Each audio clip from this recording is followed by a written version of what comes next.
Hello, and welcome to a mini-sode of My Streaming Bubble. You know, the podcast where I talk about the shows I love with the people I tolerate. I am your TV watching and talking host, Jen, and today's mini bubble is a very special mini bubble.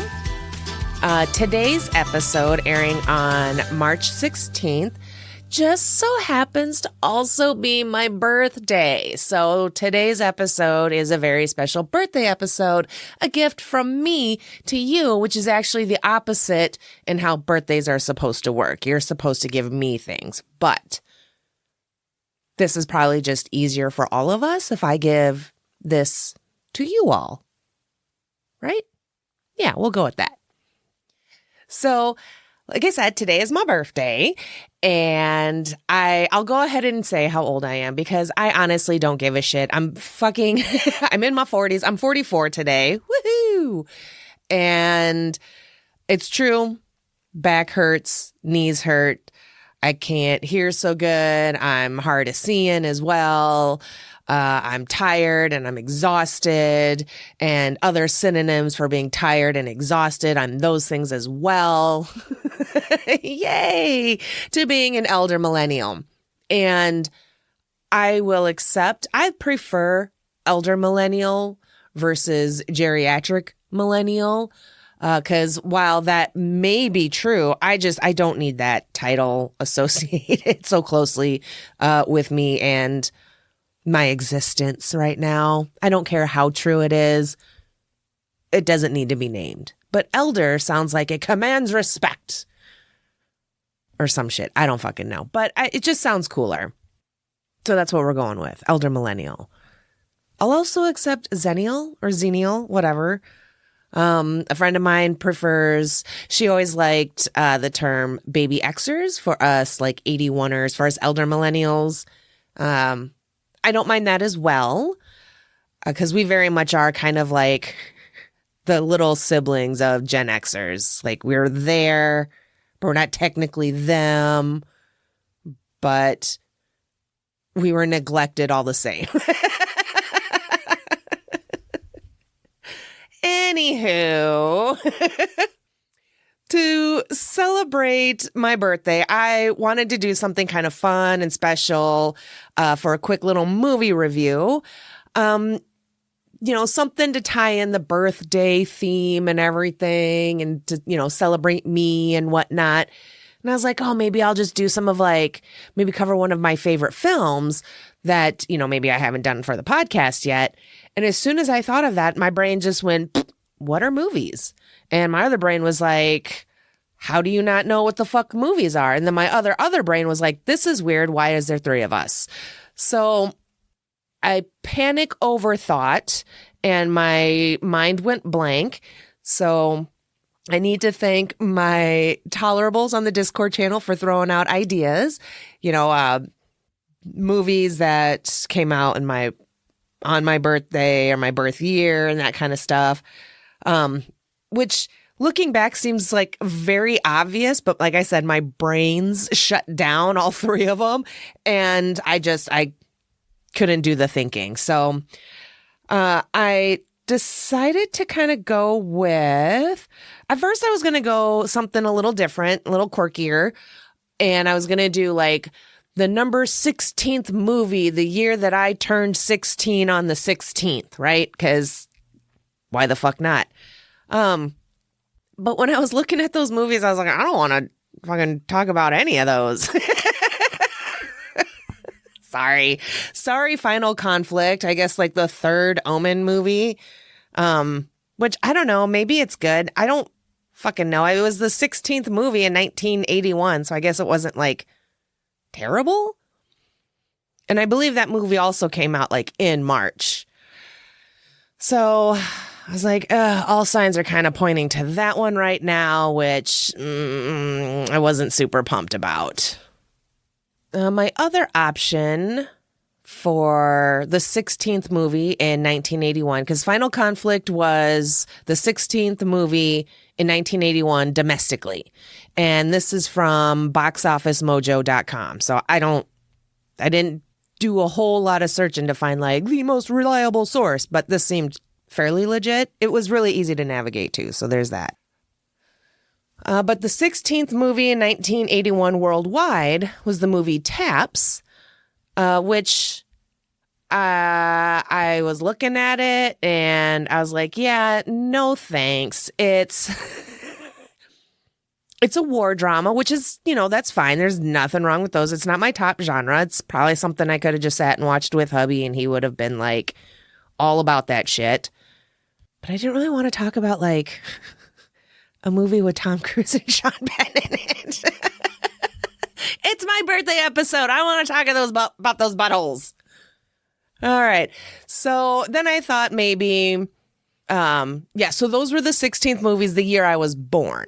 So when looking at 1997, the year that I turned 16, I was like, okay, what was the number one movie in 1997? Well, according to boxofficemojo.com, that would be Men in Black. And I was like, well, I could do that easy. I fucking loved that movie, watched it a shit ton when I was a kid, growing up and everything.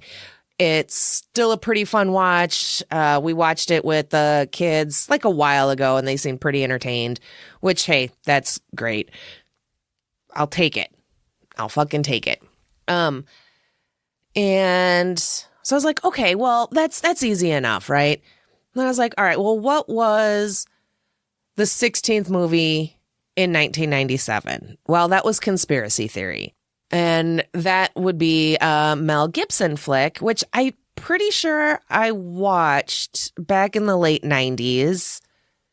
It clearly left a very lasting impression since I don't really recall.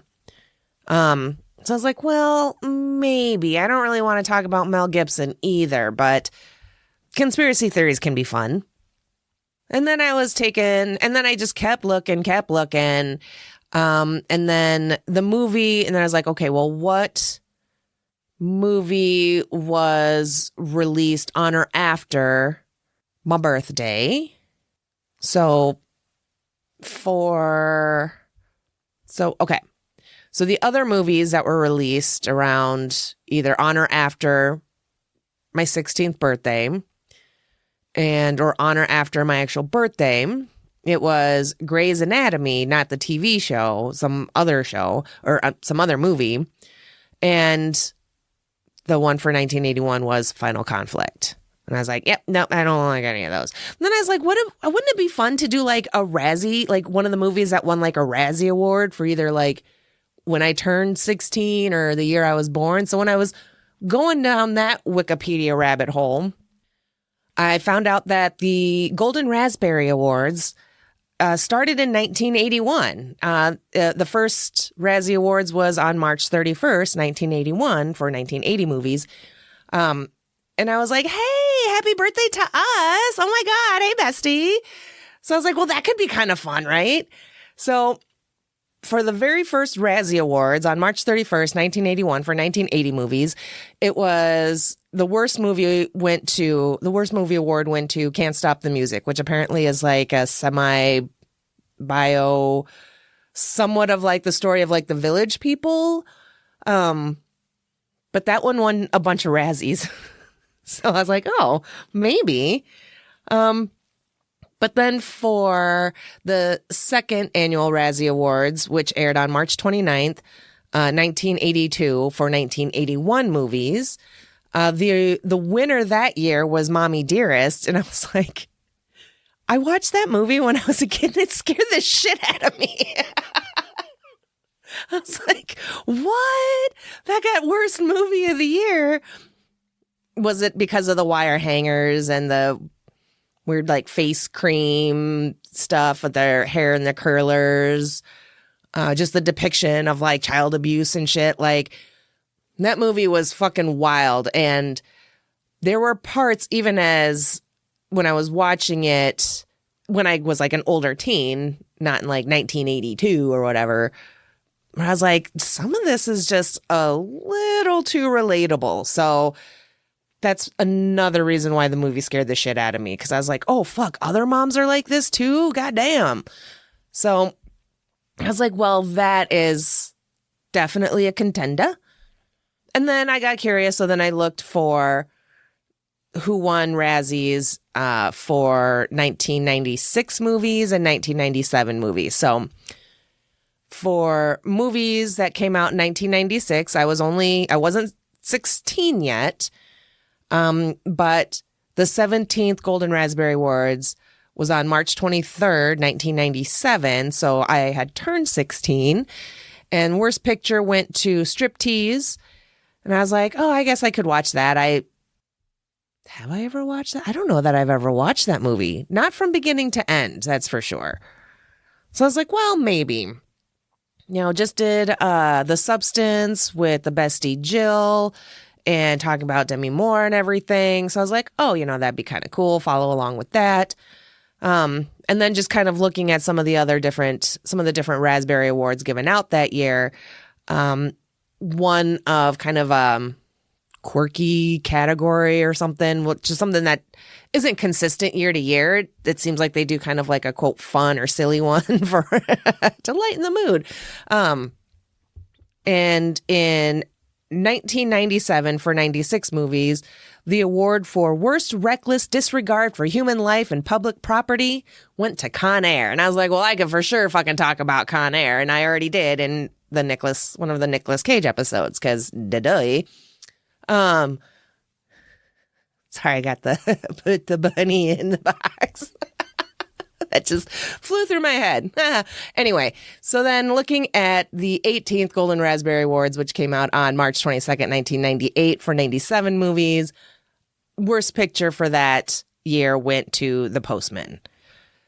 And again, I was like, oh, I don't know about these movies. I will if I have to. So I went back to Box Office Mojo because I got all that Razzie info from Wikipedia. So in going back to boxofficemojo.com and checking what the number one movie in 1981 was domestic and worldwide, was Superman 2. So I decided, you know what? This kind of feels right after the recent passing of Gene Hackman, which is it's so fucking sad and just heartbreaking. I was like, maybe this might be the one to do. Like the timing felt a little right, or just felt like the one to do.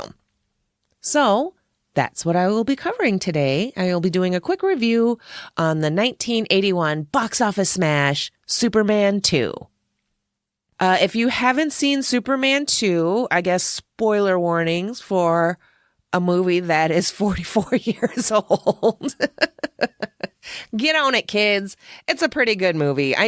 The younger generation might laugh at the special effects, but please keep in mind, that was fucking 1981. That shit was magnificent. All right. So, spoiler warning for a 44-year-old movie. Content warnings. Nothing really stood out to me, so we'll just go with continuity, consistency issues throughout the film. And I didn't know a lot. I didn't know like any of this fucking drama with the directors and everything. So, but apparently the director from the first movie was fired from doing the second movie, and they brought in a different director, and then he changed a lot of stuff and yada, yada, yada. So there are scenes where their look and even their physical appearance is not the same from like the previous scene because of reshoots and everything. So I guess that'll just be kind of the content warning, I guess. But for the IMDb information, so per IMDb synopsis, Superman agrees to sacrifice his powers to start a relationship with Lois Lane, unaware that 3 Kryptonian criminals he inadvertently released are conquering Earth. And what I says about this movie, I says, looking for love in all the odd places, looking for love. That's all.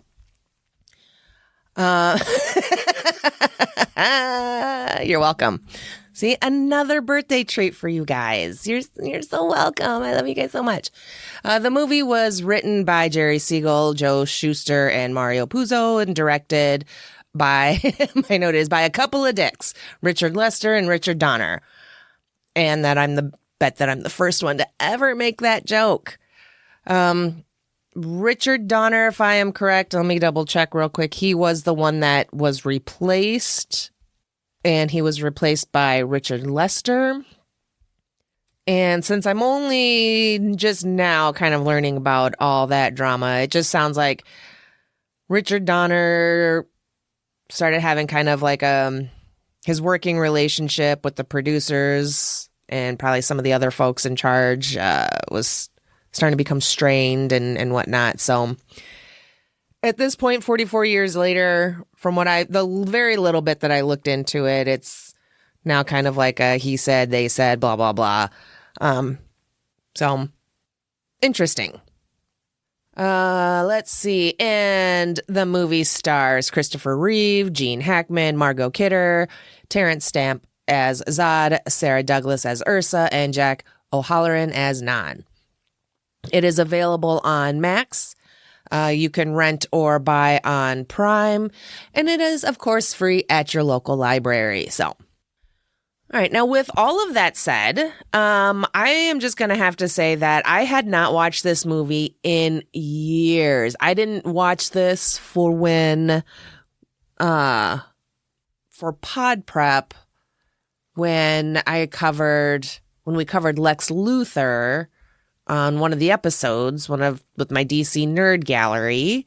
And we just kind of talked about all the different iterations of Lex Luthor in media throughout the years, from comic book to Jesse Eisenberg.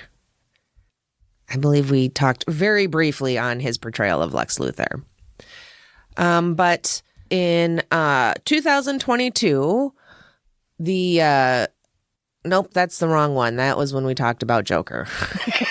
Did we do a Lex episode? I'm fucking for sure we did. Hold on. Let me check my list. I have like over 200 episodes, so please bear with me. And that's, yes, just a little humble brag for ya. Well, after searching through my little list that I keep for all my episodes, my brain did that thing where it thought something happened. It had like a memory of something that didn't actually happen. We did not talk about Lex Luthor. We did talk about the Joker. So neat how my brain can think certain things happen that actually didn't fucking happen. So I guess I'm still open to doing a Lex Luthor episode. I'm gathering a nice little group of my DC Nerd Gallery to talk about some more of these DC characters.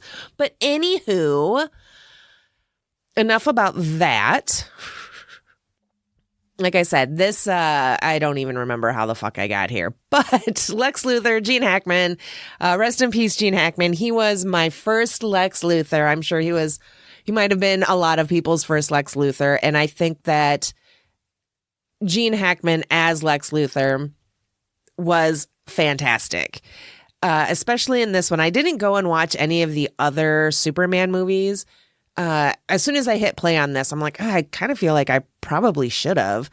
And maybe I'll go back and watch them because the kids haven't seen these and it's been forever since hubby and I watched them. So it would be kind of fun to go and revisit the Superman movies and kind of see what the kids think of them too, considering how old the movie is. I know they'd be critical of the special effects, but hopefully I'm raising good TV watchers that can appreciate the kind of the timeline, so to speak, of special effects and seeing what it used to look like, even like digitally remastered, to what it has, like how far it's come in 44 years.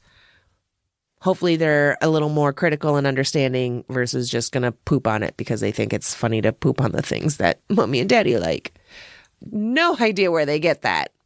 But anyway, like I was saying, Gene Hackman as Lex Luthor, I think he is a great actor to portray this character as even like a first introduction for more casual fans, for people that like weren't comic book readers. So he, especially in this one, there was very much just like kind of a silliness to him, but also like there was that seriousness of him as well. I just think he did a fantastic job portraying this character in the way that he did. It kind of seems like over the years, more recent iterations of Lex Luthor tend to be more business mogul type, where from what I can recall, Gene Hackman's portrayal is a little bit more unhinged, a little, oh God, like, I don't know if I really want to say like goofier, but maybe for lack of a better phrase, and maybe for its time period too of coming out where we weren't inundated with superhero movies and doing these like gritty versions and whatnot. So it feels like there was a lot more, like I said, just kind of silliness, little lightness to this portrayal. He wasn't very intimidating or scary in this movie. And I do just kind of remember him being more or less like sure, an evil genius and everything. But I just feel like over the years, Lex Luthor has become a little bit less mad scientist-y like and more ruthless business mogul type. Maybe I'm wrong. Or maybe I'm just a little bit correct. I'll take either, to be honest. It's been so long. But also just kind of thinking about some of the animated versions of Lex Luthor. This is kind of turning into the Lex Luthor episode anyway. Holy shit. Where he is voiced by Giancarlo Esposito in some of the animated DC features. And I feel like with that actor doing the voice, it definitely kind of portrays more of business tycoon, evil business billionaire type, right? But I love Gene Hackman's portrayal. I love this kind of almost goofier version of Lex. And while I'm talking about Gene Hackman, since he was the deciding factor in covering this movie today, I've always loved Gene Hackman. I mean, this is really the first thing I kind of truly remember seeing him in. And so just kind of growing up with him around, so to speak, and getting to see a lot of, well, I won't say a lot of his work because he's got a huge filmography, and I've only honestly seen like a small handful of things, but the things that I've seen him in, I absolutely adore him in. Some of my favorite Gene Hackman roles, aside from him as Lex Luthor, just real quick, in no particular order, let's see, there's The Birdcage, which is just a fantastic fucking movie, and I love watching that movie. I feel like I'm kind of due for a rewatch, so I might have to hit play on that later this week. It's such a great fucking movie, and because when I wear the shoes, I fall down, and then he falls down. Sorry, that part gets me every fucking time. Also, another favorite Gene Hackman film was Royal Tenenbaums, as Royal Tenenbaum. He was hilarious. I do love a lot of Wes Anderson films. This one might be my favorite. It might go for Wes Anderson flicks. It might go Royal Tenenbaums, Rushmore. I really like Darjeeling Limited. But of course then, Bottle Rockets. So, which I also haven't seen in forever. Oh my God. Okay. Focus, Jen, focus. Oh, I didn't take my meds today. That's why. Some other Gene Hackman films that I remember watching and enjoying was Heartbreakers and of course The Poseidon Adventure. I fucking love that movie so much. The original one with him in it. Duh. And another kind of handful of movies that I only remember seeing bits and pieces of and like never really sat to watch from beginning to end, or films like Runaway Jury, Behind Enemy Lines, Heist, although I'm pretty sure I've seen Heist from beginning. Anyway, it doesn't matter. The Replacements and Enemy of the State, and some of his kind of more well-known, critically acclaimed roles. But those are just kind of the handful of like Gene Hackman films that I remember kind of, and watching him in and just enjoying his work. My second favorite Gene, first being Wilder. Anyway, back to the movie and enough about Gene Hackman. Let's focus. Holy shit. So, like I said, I haven't seen this movie in fucking years. So as I was pulling it up and getting my notes ready and reading the synopsis and everything and seeing the images, I was like, oh my God, it's this one.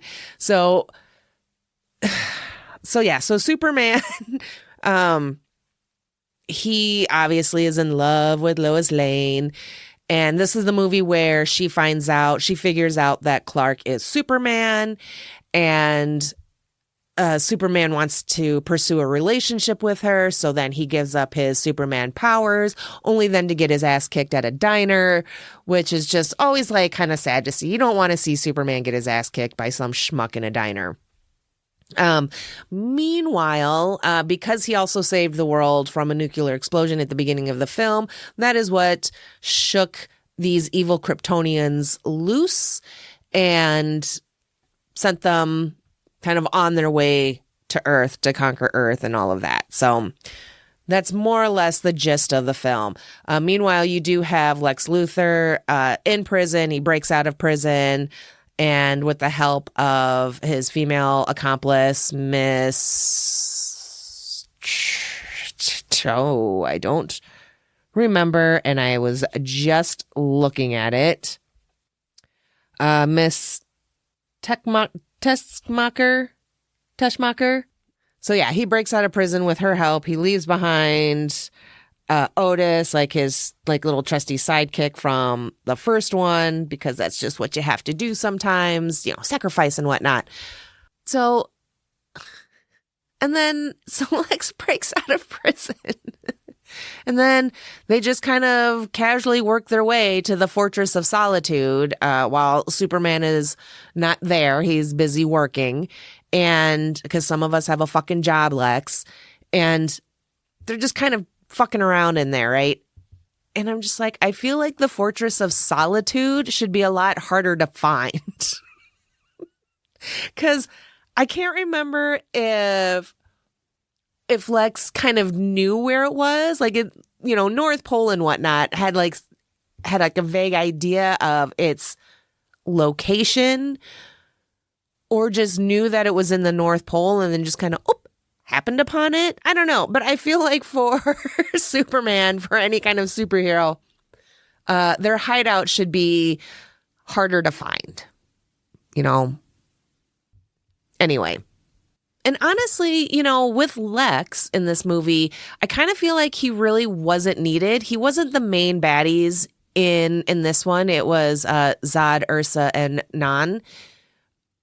And I just kind of feel like after watching it for Pod Prep, that the inclusion of Lex Luthor in this movie and in the third one, I can't remember if he shows up in any of the other ones,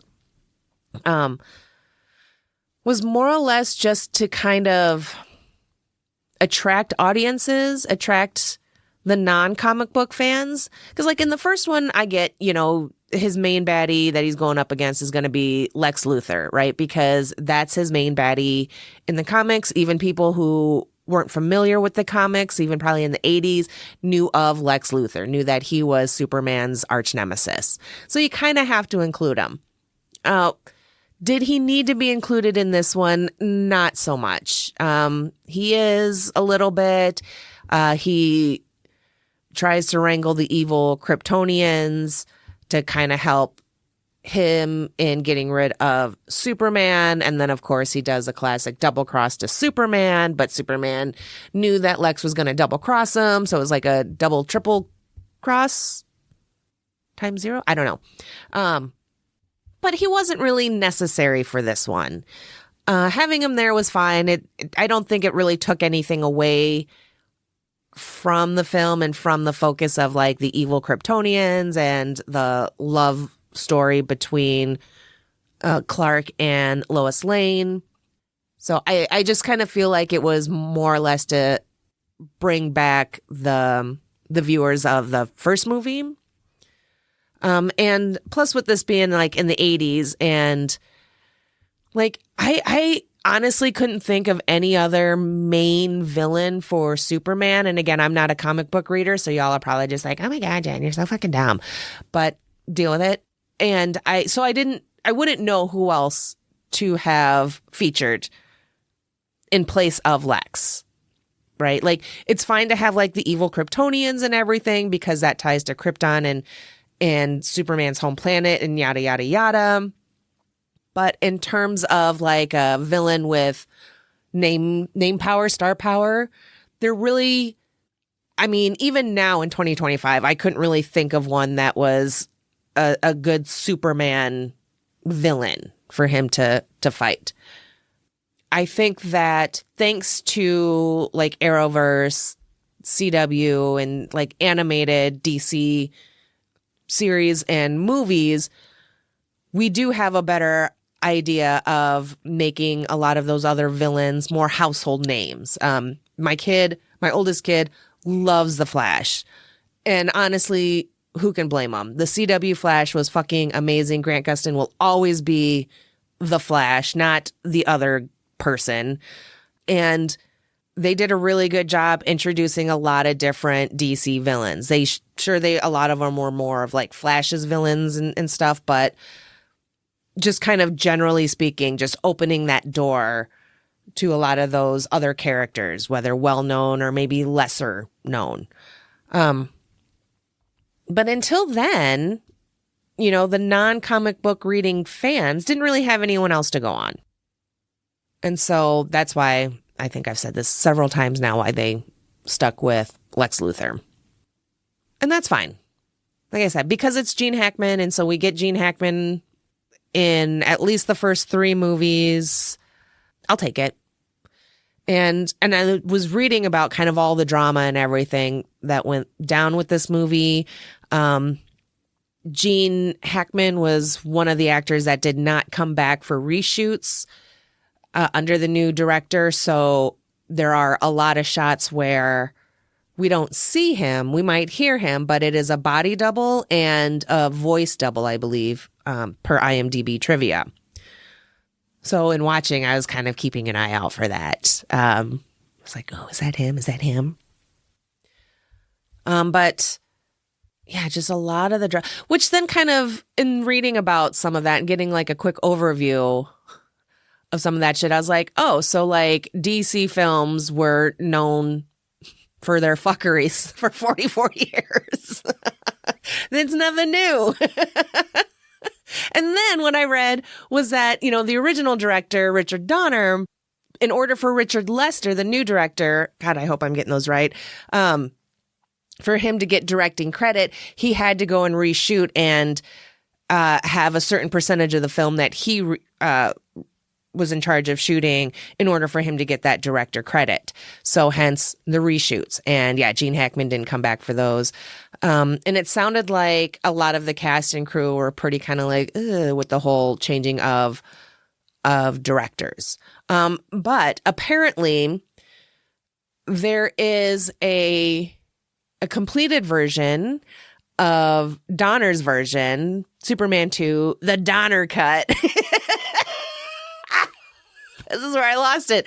And fans wanted to see the Donner cut. So there was like a whole like release the Donner cut, which golly, that seems familiar. Which ended up being released in 2006. So I watched Superman 2 just on Max. I don't think that was the Donner version, the Donner cut. So I wish I'd have known that before recording this, because I've got a really busy week. So I'm recording it on Monday the 10th, Mario Day. And I'll have to edit tomorrow because then the rest of the week is like birthday prep and I got work shit and yada, yada, yada. So if I had more time and if I had known about it previously, I would have watched both and then done a quick comparison of the two. But I still put the Donner cut on hold at the library. So I will be watching that. So stay tuned because there might be a quick little blurb in a mini bubble or in an upcoming episode where I just might have to rant about some of the differences. But anyway, sorry, the fucking release the Donner cut just cracks me the fuck up. Like, really? Oh my God. The more things change, the more they stay the same. All right. So the movie is very much, it's a big time love story between Lois and Clark. Again, she pieces it together. You know, they're at Niagara Falls and Superman saves a kid that fell off the railing because his parents weren't hardly paying attention to him because it was fucking 1981. And at one point, like, the kid is on the railing and Clark's like, oh, you know, watch out, little boy, or whatever. And the mom grabs the kid off the railing and she goes to like spank him. And the caption's like, oh, you embarrass me. Let me tell you, that was very much the parenting style in the 80s. Your actions as a child greatly reflected the adult's parenting abilities or inabilities. And it was never about what the parents did or didn't do or could do better. It was all about what the child should have done to not embarrass the parent in public like that. Because you start acting up like that, right? Then people are going to be like, oh my God, that's such a bad mother. But like, I don't know, maybe at the time you should have paid more attention to your fucking kid so he wasn't fucking around on the railing at goddamn Niagara Falls and then falling off the fucking thing. Just a thought. Fucking boomer parents. Jesus Christ. This is why us millennial parents are the way we are. The whole gentle millennial parenting. It's hilarious, but also so very true. Giving them chances before we threaten their lives. That's only fair. But I digress. And so Lois she figures it out because she is very smart. And I just also have to say that Margot Kidder is the blueprint for live action Lois Lane. I'm sorry, but if you can't match that energy that she brought to that character, then I am not interested. I really like Amy Adams, but I had a hard time buying her as Lois Lane. She just was not like aggressive enough in a sense, or, you know, girl bossy or anything. She just, in my mind, Amy Adams is just too sweet to play a boss bitch like Lois Lane.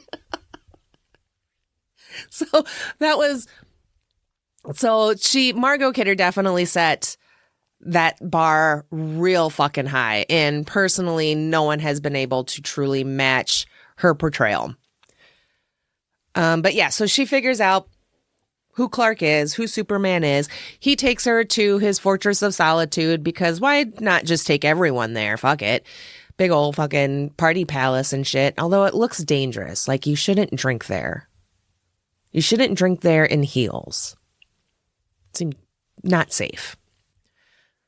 And so, for whatever reason, did I miss it? Why he decided to give up his powers? But either way, Superman decides he wants to give up his powers so he can be with his love. And Lois is like, oh, I love you so much. You just need to be the man that I fell in love with. Well, you fell in love with Superman. You fell in love with someone with superpowers. You can't, I'm sorry, but like, I mean, good on her for not being like, oh no, you got rid of your powers. I don't know if I'm like still attracted to you or still love you. Like, hey, cool for not going that route. But at the same time, I'm surprised she didn't go that route. Only because, again, she fell in love with Superman. You know, she clearly always cared for Clark to accept this human version of Superman, right? Yeah. But either way, he gives up his powers for her. They go to a diner. He gets his ass kicked because even though he's still Superman size, he doesn't know how to throw a punch or even like push a fella. I feel like he'd still be able to do something. Like he didn't have to go full Clark Kent, but I get it for the movie and yada yada. But I also love that like right after he gives up his powers and they leave the Fortress of Solitude and they end up at this diner. And and they also see the news report about the evil Kryptonians. Right away, he's like, I have to go back. He's all like Jack on Lost, like, I have to go back.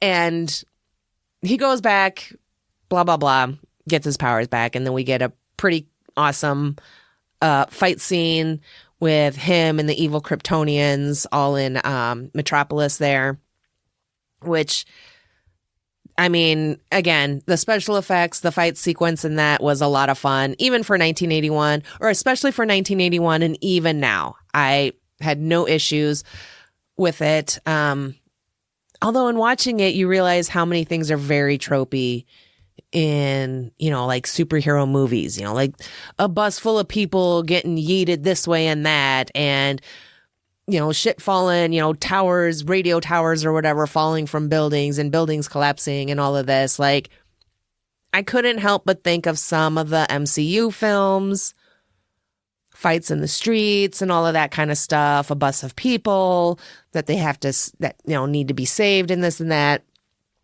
So I was like, oh, they do that a lot.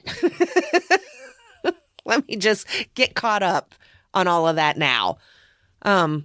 But it was still a lot of fun. And then without having watched the first one, I didn't realize that there really was no like fight sequence in the first one. And this is going strictly based off IMDb. So the second one featured like this big fight sequence and everything. And it mentioned that, that was a change from the first one, like the first fight sequence or something for Superman, some shit like that. I don't know. I'm citing my sources, which is IMDb trivia. I know that is not necessarily the most reliable source since it's all fan shared. So it's like people submit their trivia. There is somewhat of a vetting process. I'm not entirely sure what it is. But even according to IMDb's website, they still count on other users to post corrections to other trivia bits, which I have seen before. So what was I talking about? How did I get there? Jesus fucking Christ. I'm sorry. Once again, all over the place.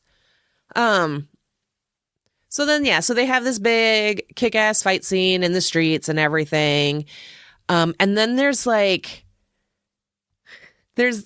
the moment that Superman gets crushed by a bus.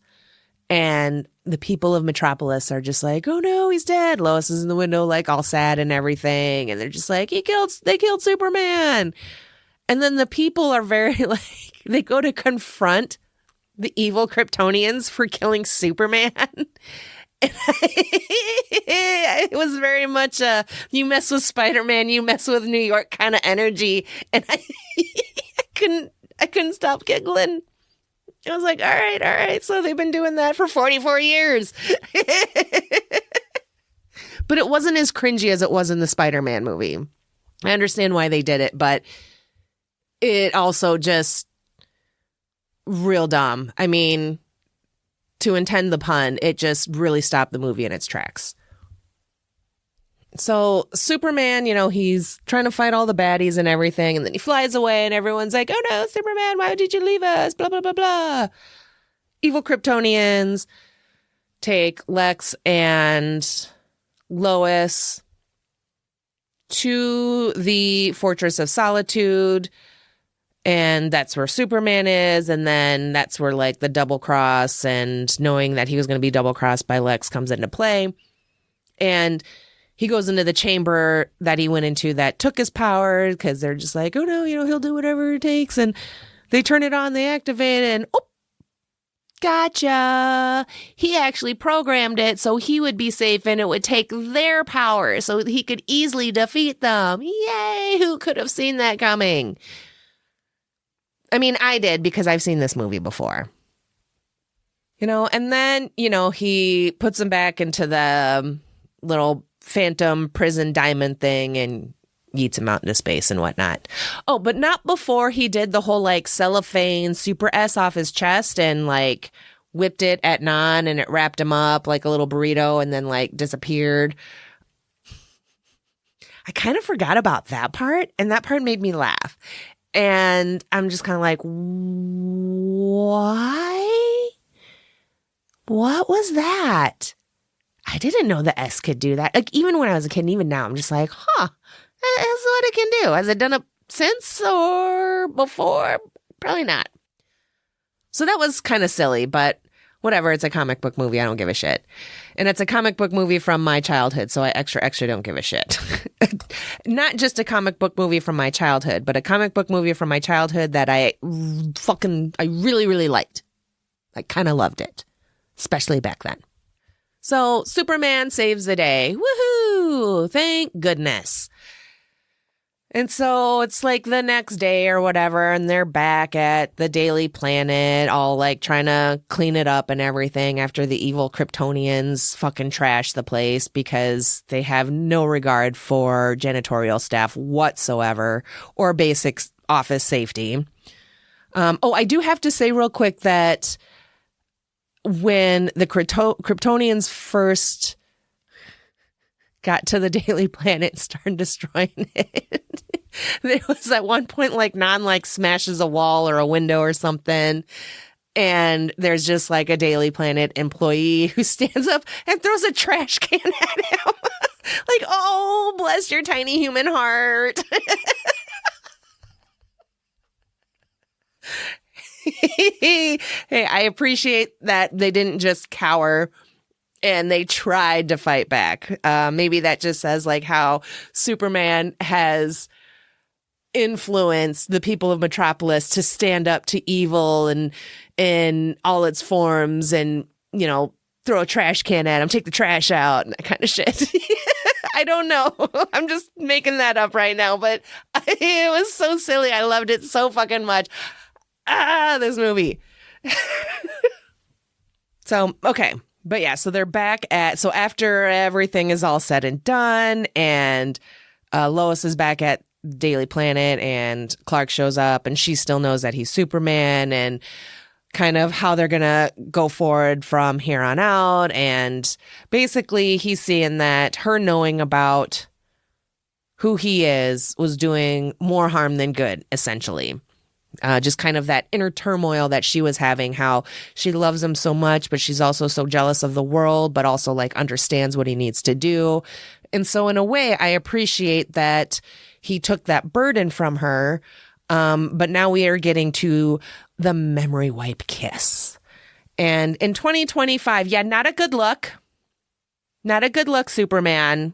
Sorry, that just seems real weird to do that. But I remember as a kid, as a dumb little fucking kid, and seeing that and just being like, because this movie is more of a love story and being like, oh my God, her love for him is so strong. And he's Superman and he's so powerful and he's such a good kisser that she just loses all wits about her and forgets everything that happened in the last 24 hours. I guess I never really truly put together that it was part of his Superman powers. And then reading in IMDb that this was a power that appeared in the comics like once or twice and then never again, which is probably a good call because there's something real unsettling about that shit. But again, as a dumb child and seeing this movie as a romance, just kind of romanticizing romance and thinking what it was or should be or could be. And that is loving a person so much and wanting to save them so much that you just take their memories, whatever, without talking to them first about it. I mean, shit, even the doctor told Donna he was taking her memories. Like, as heartbreaking as that was, she still knew. She still didn't get a say in it, but she knew, at least. Anyway, now in 2025, it very much is just kind of like I don't know about that. But not something that I'm going to have like a huge issue on or be like, cancel this movie because he kissed her so hard she forgot her name and shit. It's some comic book silliness. It is what it is, and I don't truly care. I mean, obviously, let's not bring this power back going forward. Let's kind of learn from some of that shit, right? But it's said, it's done, it's printed. It was 1981. Nothing I can do about it now. I'm just, like I said, hope that they just leave it dead and buried where it was. And that's pretty much it. This movie was like 2 hours long. I don't remember this movie being that long. But it still moved at a pretty good pace. It didn't feel like 2 hours. Even when I started getting sleepy at around like midnight last night when I was trying to finish this movie. Sunday night. So it was like I didn't realize that the weekend was the daylight savings weekend. I was not prepared to lose an hour. So I did not make it as long as I usually do on the couch during my pod prep. But that's okay. So yeah, a pretty decently paced 2 hours. So, but yeah, let me go ahead and start wrapping this up. I'm going to throw in a couple of stray bubbles because I know I got a few that I can't find now because of course. Just the look of these rogue Kryptonians, all in black, and then Ursa's outfit was like all black, but then she had like the slits in the sleeves and kind of like on the side of her pants, which has very much become almost like a style staple these days over the years. I'm not a huge fan of like shirts that have the sleeves that are like that, or even like the cold shoulder stuff. Personally, not my thing, but I mean, that clearly is a style that has stood the test of time of 44 years, although it's 2025 and what's old is new and what's new is old and all of that shit. And the 90s are coming back in a big way, which is adorable because it reminds me of when it was the 90s and 70s, like culture, fashion, the boho look and everything was making a comeback, and my aunts were very much just like, you guys look ridiculous. This was the shit we wore when we were teenagers and blah, blah, blah. And it all comes around. I remember thinking like, oh my God, like, shut up. Like, we're better. We weren't. No generation truly is, in my opinion. But yeah, I loved their look, and it had, in watching this, I'm realizing it played a huge part in me being team villain and just loving the look of villains. I mean, like, just Ursa looked so fucking cool, and she was such a fucking badass. How could you not? For real, like I'm sorry, but fuck General Zod. It should have been Ursa in front is all I'm saying.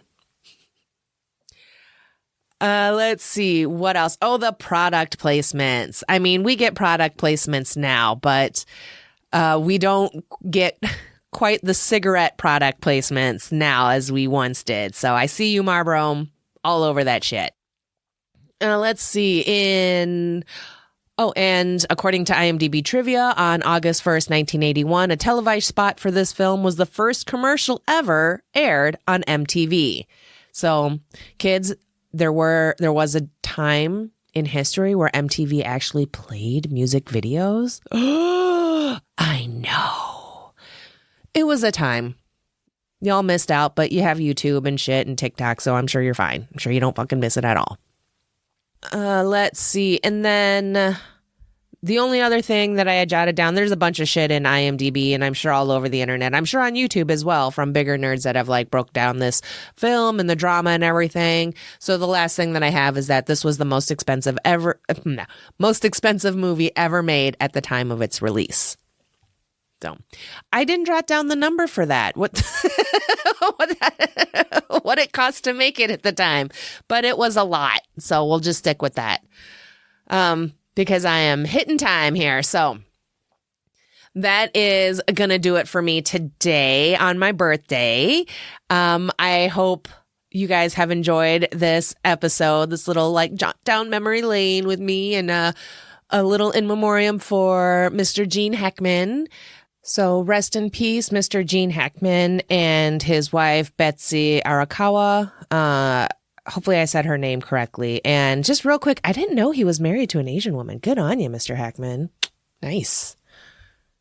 But let me know. So yeah, hopefully you enjoyed today's episode. And hopefully you enjoyed this little birthday treat from me to you. Again, that's not how birthdays work, but whatever. It's fine. It's fine.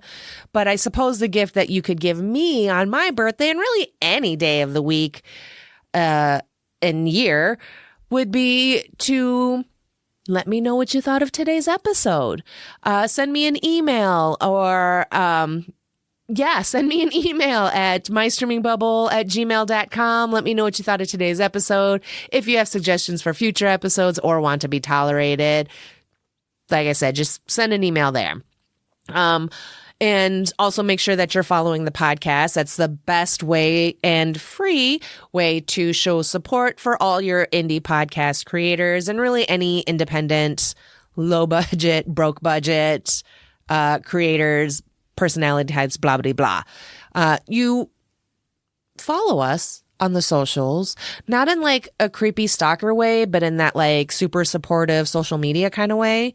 You can also wish me happy birthday on the socials, places like Facebook, Instagram, Threads, and Blue Sky.